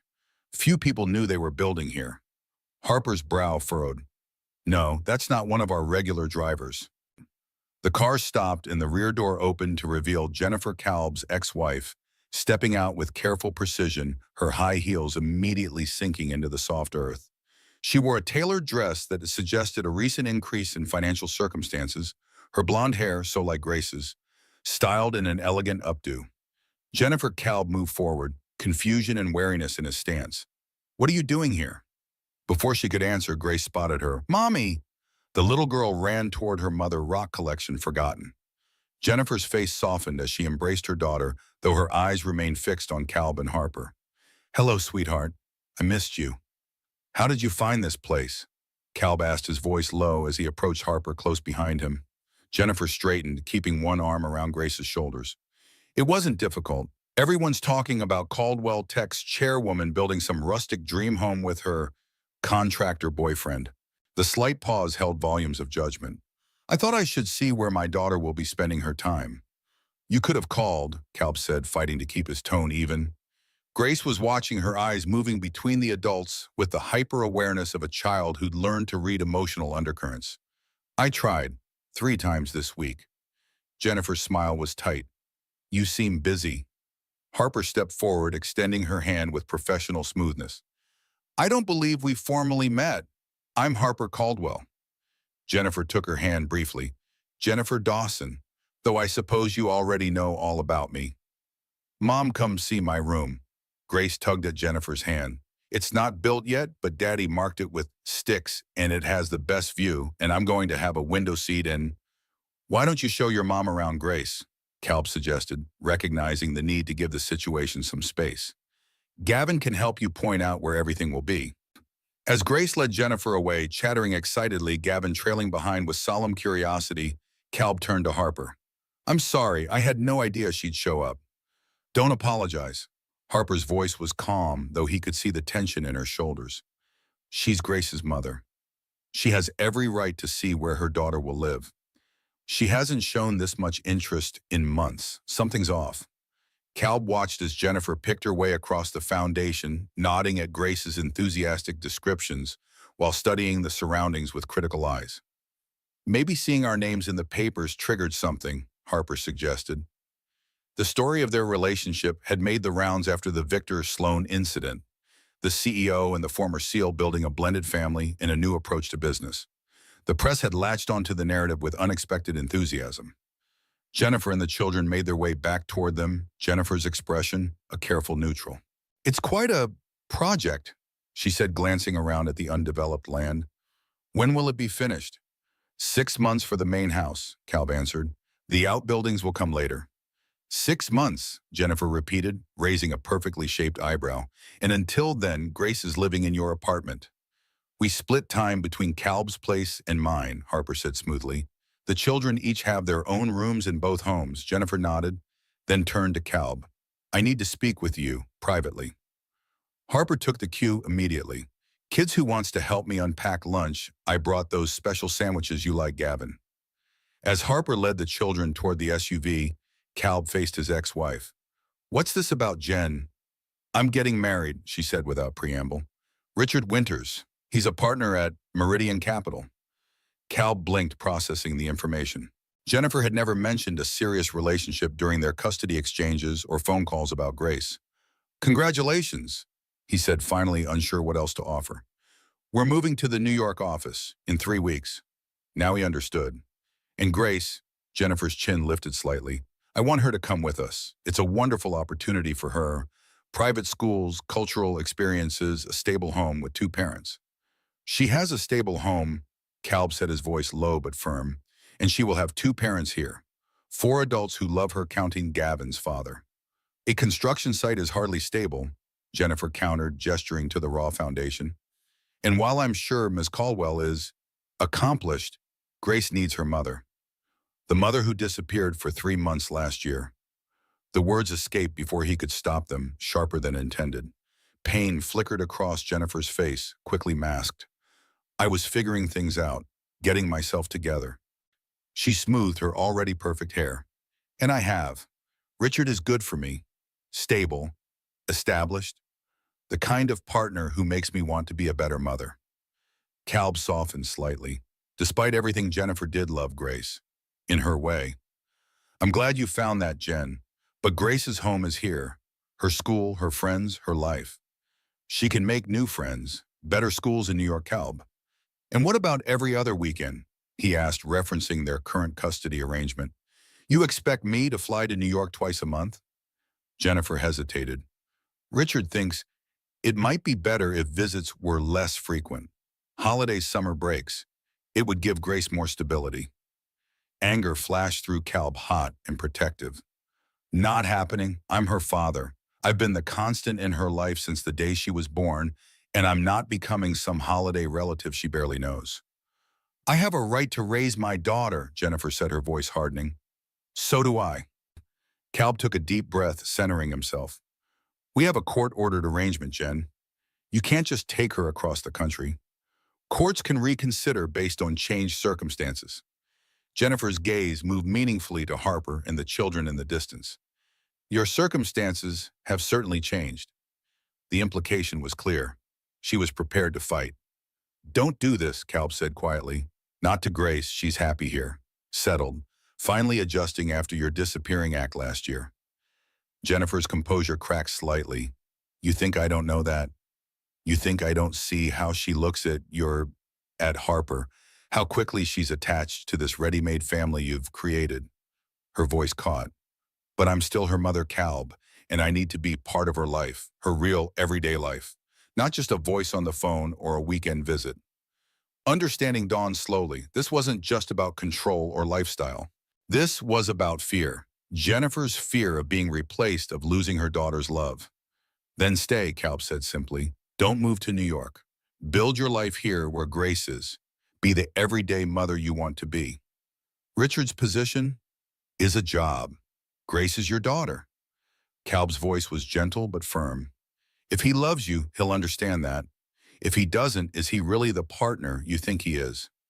Jennifer fell silent, conflict clear in her expression. After a long moment, she said, "I need to think about this." "That's fair," Kalb agreed. "But Jennifer, I will fight for Grace to stay with me if it comes to that. With everything I have." She nodded once, understanding the promise and the warning in his words. "I should go. Tell Grace I'll see her this weekend as planned." As Jennifer's town car disappeared down the rough road, Kalb remained standing at the edge of the foundation, processing the conversation. The perfect day had taken an unexpected turn, revealing how fragile their carefully constructed new life might be.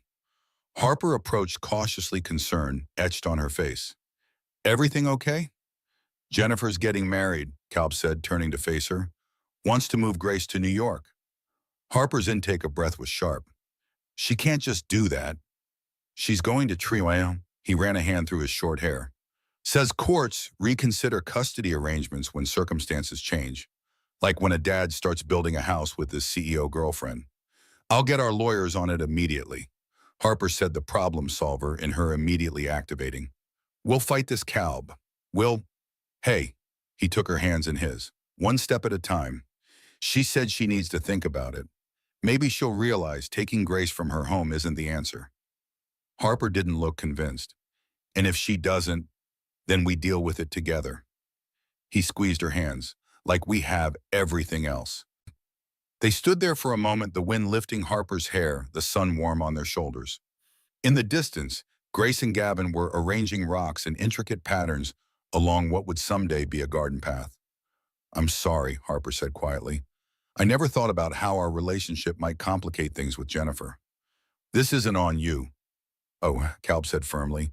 "Jennifer made her choices long before you came into our lives. She left.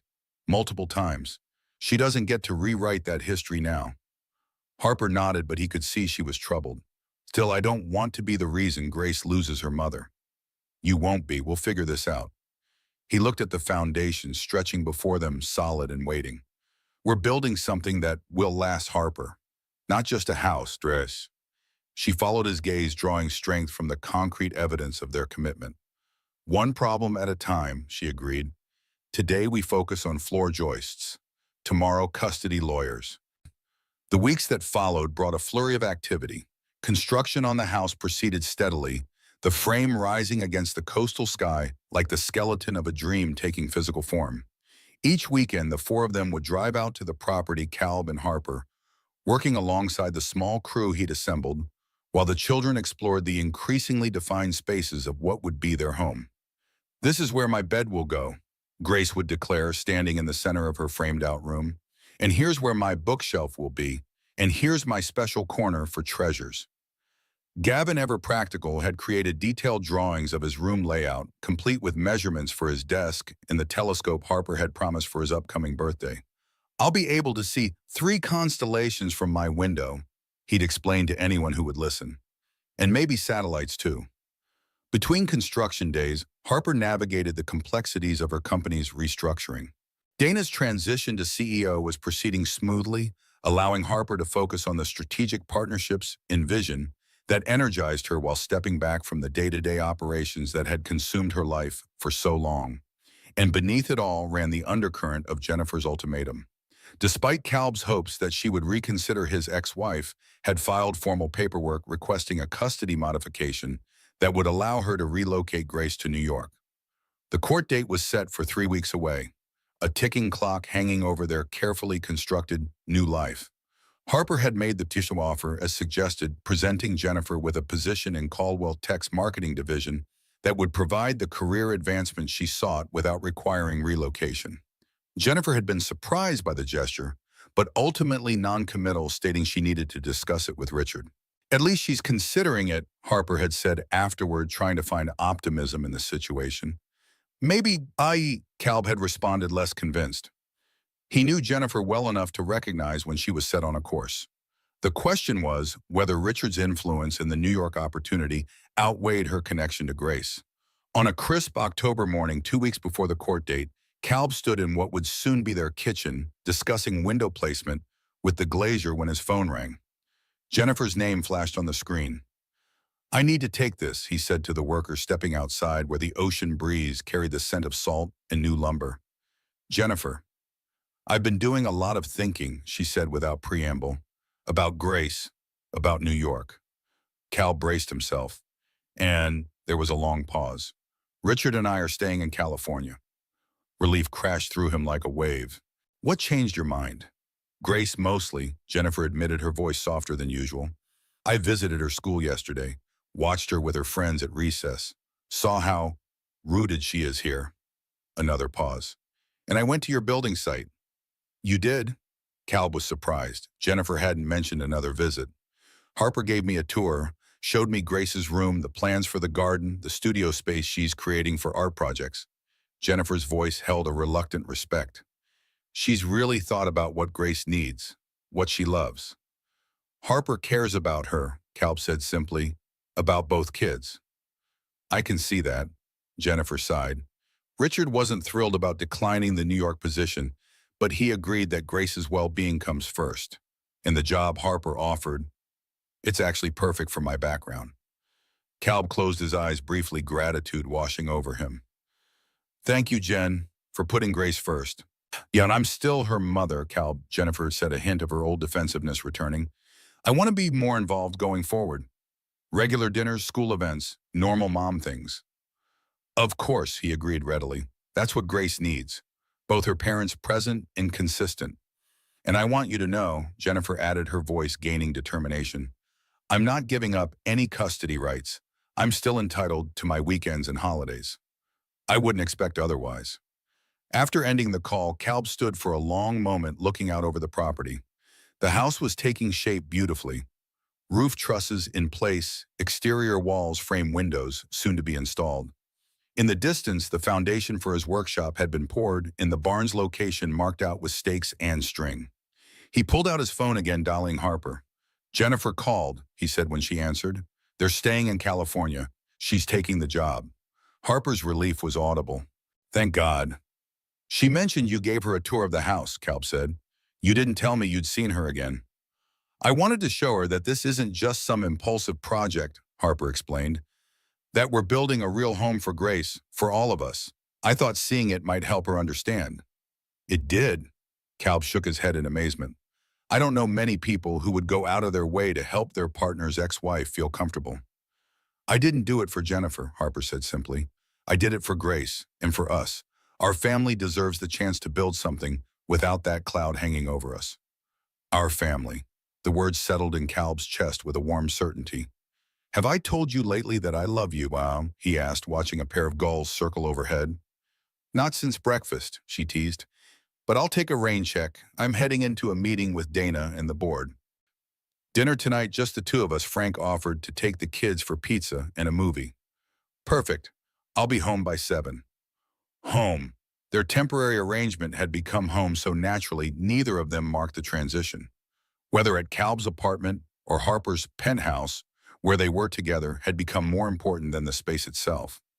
That evening, after the children had left with Frank Harper, and Calb sat on the small balcony of his apartment, sharing a bottle of wine and the quiet comfort of uninterrupted conversation. The roofing materials arrive next week, Calb said, refilling their glasses. Weather permitting, will be dried in before the first winter storms. And the timeline for moving in? Harper asked, tucking her feet beneath her on the chair. January if we push. February is more realistic. He took a sip of his wine. Just in time for our anniversary. Harper smiled. 6 months from first meeting to moving into our custom-built home. We don't waste time, do we? When you know, he said simply. She reached for his hand, her expression growing more serious. With Jennifer's custody threat resolved, there's something else we should discuss. Sounds ominous, he said, only half joking. Not ominous, important. She set her wine glass down. I want to adopt Grace. Calb blinked, caught off guard by the directness of her statement. Adopt, not to replace Jennifer, Harper clarified quickly, but to legally recognize what's already true in our hearts, that I love her as my own, that we're a family. And I'd adopt Gavin, Calb realized, understanding her vision. She nodded. Exactly. Michael has already agreed. He's only been a holiday dad since the divorce anyway. He thinks Gavin would benefit from having you as a legal father as well as a day-to-day one. Calb was quiet for a moment, processing. Jennifer would never agree to this. Not now, maybe not ever. I know, Harper acknowledged. And we don't have to push for it immediately. But someday when she sees how stable we are, how committed, it's something to work toward. A goal, Calb said, warming to the idea, like the house. Like the house, she agreed, something we build over time with patience and care. He lifted her hand to his lips, pressing a kiss to her knuckles. You're always thinking 10 steps ahead. Occupational hazard, she admitted with a small smile. But in this case, I think it serves us well. As November arrived, bringing cooler temperatures and the promise of winter rains, construction on the house entered its final phases. The roof was on windows, installed exterior siding nearly complete. Inside drywall was going up, transforming framed spaces into recognizable rooms. Calb spent every available hour at the site overseeing the work with meticulous attention to detail. This wasn't just any project. This was their home, the physical manifestation of the life they were building together. On a crisp Saturday morning, Calb arrived at the site alone. Harper had an emergency board meeting that couldn't be rescheduled, and the children were with Jennifer for their regular weekend visit. The house stood silent and waiting, bathed in early morning light that streamed through the newly installed windows. He walked through the rooms, slowly envisioning their completed state. The kitchen where Harper would make pancakes on Sunday mornings. The living room where Grace and Gavin would build forts and watch movies. The office where Harper would work on Caldwell tech strategy while he drafted plans for his custom furniture business. In what would be their bedroom, he paused by the large window overlooking the ocean.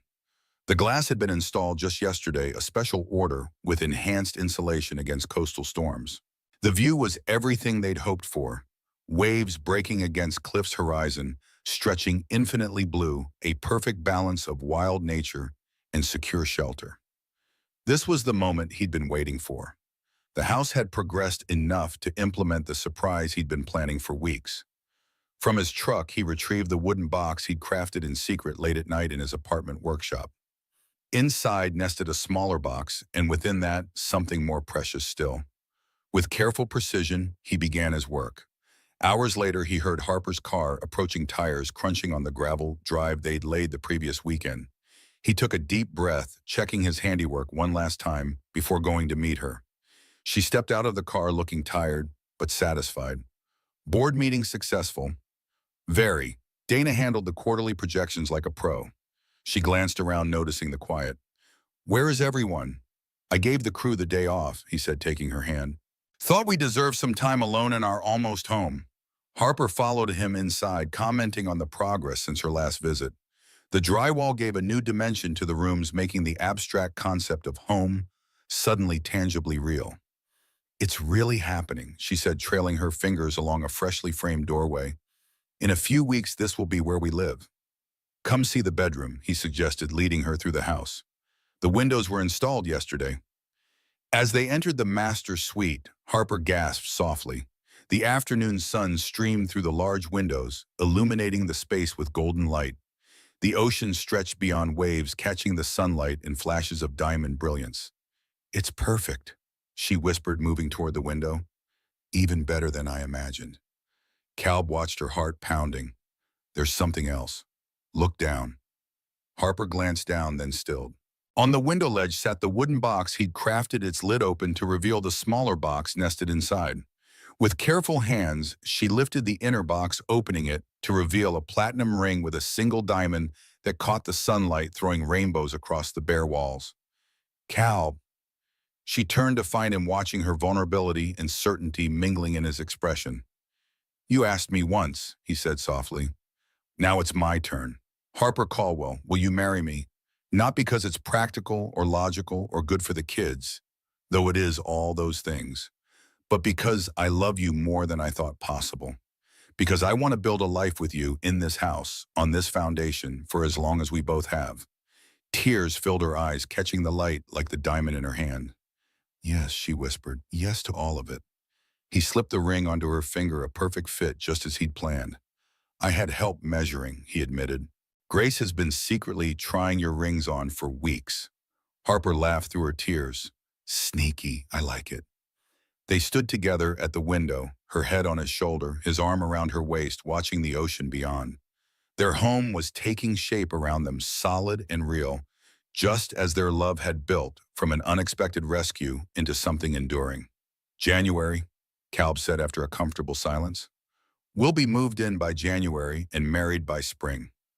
"Why wait?" Harper asked, looking up at him. "Let's get married here, as soon as the house is finished. Just us, the kids, and the people who matter most." "A housewarming and a wedding in one," he mused, warming to the idea. "Efficient. Very you." She nudged him playfully. "Practical and meaningful. Very us." As December arrived with unexpected sunshine instead of the usual winter rains, construction accelerated. Floors were laid, cabinets, installed walls painted in the warm neutral tones they'd selected together. The house was transforming daily, shedding its raw construction state for the polished comfort of a true home. 2 weeks before Christmas, Calb stood in the nearly completed living room, directing the installation of the stone fireplace that would serve as the heart of their home.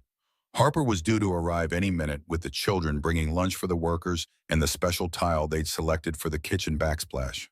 The sound of tires on gravel announced their arrival, but something was off. The engine sounded wrong, huh? Not Harper's smooth SUV, but something older, rougher. Calb stepped outside to see Frank's truck careening up the drive at unsafe speed. "Frank," he called as his friend jumped from the cab, face grim. "What's wrong?" There's been an accident, Frank said without preamble. Harbor Boulevard, SUV and a delivery truck. The world tilted beneath Kalb's feet. Harper, the kids, they're alive, Frank said quickly, gripping Kalb's shoulder to steady him. But it's bad, brother. We need to go. Now. The drive to the hospital passed in a blur of siren lights and Frank's terse explanations. Harper's SUV had been struck broadside by a delivery truck whose driver had suffered a heart attack at the wheel. The impact had been on the passenger side where Grace had been sitting. Gavin in the back seat behind Harper had suffered minor injuries. Harper herself had a broken arm and possible concussion. And Grace was in surgery. Pacific Memorial's emergency entrance was chaos. Ambulances arriving, staff rushing, the controlled urgency of trauma response. Frank's fire department credentials got them through immediately, a nurse directing them to the surgical waiting area where Harper sat, her left arm in a cast, a butterfly bandage above her right eye. "Kalb," she gasped, rising unsteadily to her feet. "Grace is in surgery. They won't tell me anything because I'm not family and I couldn't reach you." He gathered her carefully into his arms, mindful of her injuries. "I'm here now. Where's Gavin?" "With the pediatric team. He has a mild concussion and some cuts from the glass, but they said he'll be fine." Her voice broke. "Grace was right where the truck hit us. There was so much blood, Kalb. So much." "Shh," he soothed, though his own heart was racing with terror. "She's tough, like her future stepmom." A doctor in surgical scrubs approached, clipboard in hand. "Mr. Dawson," Kalb turned still, keeping one arm around Harper. "That's me. How's my daughter?" "She's stable," the doctor said, and Kalb felt Harper sag against him in relief. The impact caused a ruptured spleen and significant internal bleeding, but we've managed to control it. She also has a broken femur and several broken ribs. "But she'll recover," Kalb pressed, needing the words spoken clearly. "Barring complications, yes. She's young and healthy, which works in her favor." The doctor glanced at his clipboard. "She'll be in recovery for about an hour, then move to the pediatric ICU. You can see her then, but be prepared. She's on a ventilator to give her lungs support while her ribs heal." After the doctor left, Kalb and Harper sat together in the sterile waiting room, hands clasped, drawing strength from each other's presence. "I'm so sorry," Harper whispered, tears tracking down her pale face. "I checked the mirror, I swear I did. The truck came out of nowhere." "This isn't your fault," Kalb said firmly. "The driver had a heart attack. There's nothing you could have done. If I'd left the meeting earlier, if we'd taken a different route—" "Stop," he interrupted gently. "We can't do that, not now. Grace needs us focused on her recovery, not lost in what-ifs." Jennifer arrived 20 minutes later, face white with shock. "Where is she? How is she?" Kalb explained what they knew, watching his ex-wife crumple into a nearby chair, hands trembling. Whatever their past conflicts in this moment, they were united by love for the same small person fighting for her life behind those surgical doors. The days that followed established a new rhythm to their lives. The house construction continued under Frank's supervision, but Kalb's focus narrowed to the hospital room, where Grace slowly, painfully began her recovery. Harper split her time between Grace's bedside, caring for Gavin, and handling the minimal work responsibilities she couldn't delegate. Christmas arrived with Grace still hospitalized but improving. They transformed her room with small decorations, a tiny tree on her bedside table presents stacked in the corner, for when she felt well enough to open them. Gavin insisted on hanging a stocking for her alongside the ones at Kalb's apartment, so Santa knows where to find her. By New Year's, Grace was breathing on her own, though the broken ribs made each breath painful. Her femur, set with surgical pins, would need months to heal properly. The doctor spoke of physical therapy, of gradual recovery, of patience. "The house will be ready when she is away," Harper said one evening as they sat beside Grace's sleeping form. "We'll delay moving in until she can walk through the front door on her own." Kalb nodded, grateful for Harper's unwavering support through the nightmare of the past weeks. "She'll love that. Something to work toward in therapy." January brought steady improvement. Grace began physical therapy, her natural determination making her a favorite among the pediatric rehabilitation team. "She has grit," her primary therapist told Kalb. "Keeps going even when it hurts." Just like her father, Harper had remarked, squeezing Kalb's hand. Jennifer had been a constant presence, arranging her work schedule to cover hours when Calb and Harper needed to be with Gavin or at the house. The crisis had forged an unexpected alliance between the three adults, their shared love for Grace transcending the complications of their interconnected lives. By mid-February, Grace was cleared to go home, not to Calb's apartment, but to the newly completed house on the hillside overlooking the ocean. The timing seemed right, a new beginning in their new home after coming so close to devastating loss. The day of homecoming dawned clear and bright, the February sun warm against the coastal landscape. Calb arrived at the hospital early, bringing the outfit Grace had specifically requested for her first day in our real home. A pale blue dress with silver stars soft enough not to irritate her healing incisions. Harper and Gavin waited at the house, putting final touches on Grace's room, which had been modified to accommodate her mobility limitations during recovery. A hospital bed had been installed, temporarily positioned to give her the ocean view she loved.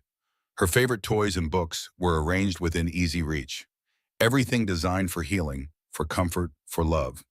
As Calb helped Grace into the wheelchair that would be part of her life for several more weeks, he was struck by her resilience. Despite the pain and fear of the past months, her spirit remained bright, her smile still lighting up a room. "Ready to see our new house, monkey?" he asked as he tucked a blanket around her legs. "I've been ready forever," she declared with the impatience of childhood where weeks felt like years. "Is my window seat finished? And did Harper put up my starlights like she promised?" "You'll have to see for yourself," he teased, wheeling her toward the exit where Jennifer waited to help with the transfer to the car. The drive to the house was filled with Grace's excited chatter, her energy returning more each day as pain receded and healing progressed. When they rounded the final curve and the house came into view, she gasped, "It's so beautiful, Daddy." And it was. The house stood proud against the hillside, its natural wood siding weathering to a soft silver gray that complemented the coastal landscape. Large windows reflected the sky and ocean. A wide wheelchair-accessible ramp had been added to the front entrance, built with the same care and attention to detail as the rest of the structure. Harper and Gavin waited on the porch, a "Welcome Home Grace" banner hanging above the door. As Calb lifted his daughter from the car to her wheelchair, he saw tears in Harper's eyes, the relief and joy of having their family finally truly coming home. Inside the house was everything they'd planned and more. Sunlight streamed through the windows, illuminating spaces designed for their blended family's life together. The kitchen with its large island where homework would be done while dinner was prepared. The living room with its stone fireplace and comfortable seating arranged for conversation. The children's rooms carefully crafted to reflect their individual personalities while creating a cohesive whole. "This is perfect," Grace declared as Calb wheeled her into her room where the promised window seat and starlights awaited. "It's exactly how I imagined it." "It's been waiting for you," Harper said, sitting beside her on the specially reinforced bed. "The house didn't feel complete until you were here." That evening, they gathered in the living room for their first meal in their new home. Jennifer had been invited to join them, a gesture of the new, more inclusive family dynamic they were building. The dining table Calb had crafted by hand held dishes prepared by all the adults: Harper's roast chicken, Calb's garlic bread, Jennifer's famous chocolate cake that Grace had requested specially. As they ate together, Grace looked around at the four adults and her brother, a thoughtful expression on her young face. "You know what?" she said during a lull in conversation. "I think the accident was kind of a good thing." Shocked expressions met this statement. "Grace," Jennifer exclaimed, "how can you say that? You were terribly hurt." "I know," Grace acknowledged, "and the hurting part was awful. But look what happened. Now you and Harper are friends instead of being weird around each other. And Daddy doesn't look worried when you come to pick me up anymore. And we're all having dinner together in our new house." She smiled, the innocent wisdom of childhood cutting through adult complications. "So maybe it was worth it." The adults exchanged glances, a shared recognition of the truth in her observation. Sometimes it took a crisis to reveal what truly mattered, to burn away pretense and competition and fear, leaving only the essential core of love and commitment. "You might be right, monkey," Calb said finally, "but let's not test the theory with any more accidents, okay?" Laughter rippled around the table, releasing weeks of tension. Later, after Jennifer had left and the children were asleep in their new rooms, Calb and Harper stood on the back deck looking out over the moonlit ocean. The house hummed with the quiet energy of a space coming to life, developing the unique character that would make it truly theirs. We did it, Harper said, leaning against him. Built a home, built a family. Against some pretty impressive odds, Calb agreed, wrapping his arm around her. Speaking of building things, Harper said, turning to face him. The wedding. I was thinking once Grace is stronger, maybe April, right here with the ocean as our backdrop. Calb smiled. April sounds perfect. Small ceremony. Just family and close friends. Exactly. Frank can give me away, she said with a small smile. He's earned the right, I think. He'd be honored. Calb pulled her closer. And after that, we live our life, Harper said simply. Day by day, building this family, this home, this love we found. No corporate mergers, no military operations, just the quiet work of growing together. Sounds like the best project yet, Calb said, kissing her softly as the waves crashed below, constant and changing all at once, like the love that had brought them to this moment, this home, this life together.